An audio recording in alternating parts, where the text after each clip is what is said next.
নমস্কার বন্ধুরা, আমি পর্ণা। আজকে আবার নিয়ে চলে এসেছি একটা নতুন রেসিপি। আজকে করব শাপলা রান্না। আমি শাপলাটা আগে কখনো সেরকমভাবে খেতাম না, তো একদিনকার ট্রাই করেছিলাম এরকমভাবে, তো সেটাই তোমাদের সাথে শেয়ার করছি। প্রথমে শাপলাটাকে আমি খোসাটা ছাড়িয়ে নিয়েছিলাম, ছাড়িয়ে নিয়ে ছোটো ছোটো করে এরকমভাবে টুকরো করে নিয়েছি।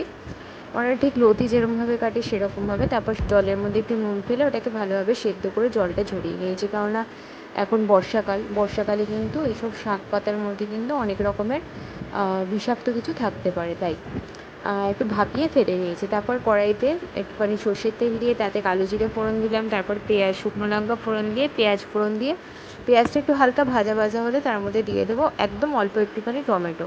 এটাই অপশন, নাও দিতে পারো। তারপরে এর মধ্যে দিয়ে দিয়েছি নুন, একটুখানি হলুদ, একটুখানি জিরের গুঁড়ো দিয়ে এটাকে খুব ভালোভাবে কষিয়ে নেব।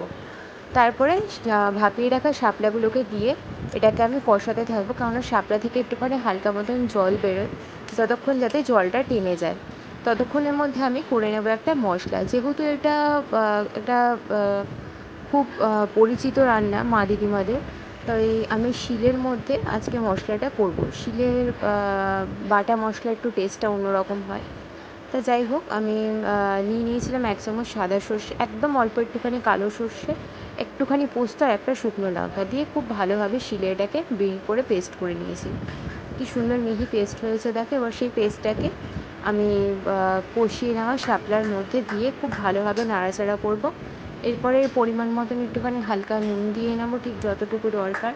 আমি বাটিটা ধোয়া একটু হালকা সামান্য জল দিয়ে নিলাম, দিয়ে এটাকে ঢাকা দিয়ে রান্না করব আর 5 থেকে 10 মিনিট মতন। আর পায়ে দেখো, আমাদের শাপলা রান্না কিন্তু একদম রেডি। তোমরা যদি এর মধ্যে একটু হালকা মিষ্টি অ্যাড করতে চাও তো একদম খুব সামান্য একটু মিষ্টি অ্যাড করতে পারো।